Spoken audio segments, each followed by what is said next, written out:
Alright, hey everybody out there in YouTube world. Just wanted to make a quick little video about my first impressions with this Danelectro 59er short scale bass. Looked everywhere for a video on YouTube and couldn't find one, so I figured I would make one, especially since they're on sale right now over at Long McQuaid, and that's the only reason I got one really.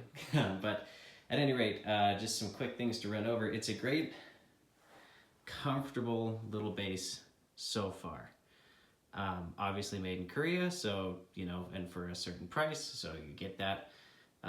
But really for what it is, it's a great little instrument. I've found particularly that the aluminum nut really seems to add to the sustain of it, and it makes it feel and sound and behave a little bit more like a full-scale bass, which surprised me in a good way. Overall, it's got I think the neck width is similar to that of what the Hofners are. So it's like, I have small hands, so for me it's just super duper comfortable. And the string spacing is nice and close, so that also is nice for me. Might not be nice for everybody, but nice for me. Couple of things. You do notice the fret ends. They don't cut you, but you know they're there. I noticed along the side of the neck here, this fret marker is largely painted over. There's only one of them that's like that, but you know, just a little quality control thing.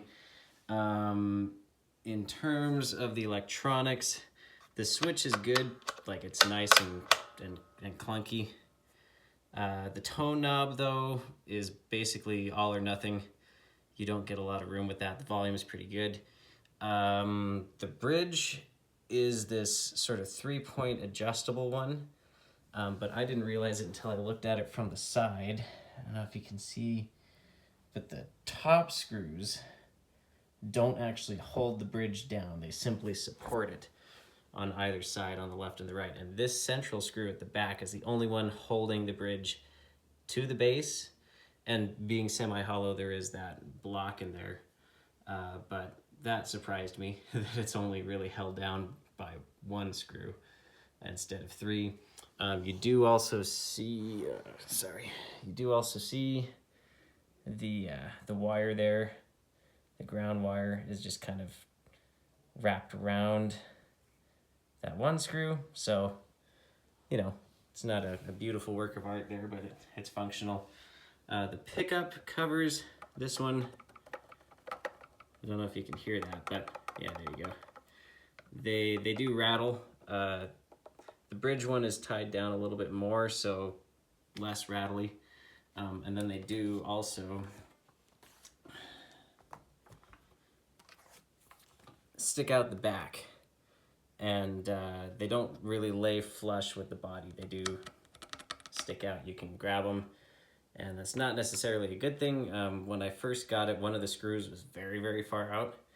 So I had to remedy that. But other than that, so far, so interesting. I'm happy that I paid not full price for it. Being on sale is honestly about half off of what it normally is. And I think it's worth what they have it listed for at the moment. I bought it for $4.50 Canadian.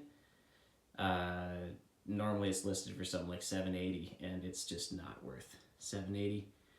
But for what it is on sale, not a bad one. If you've got small hands and looking for just a nice, fun, retro-looking bass that is essentially a jazz bass is what it sounds like, which I quite enjoy. So give it a shot.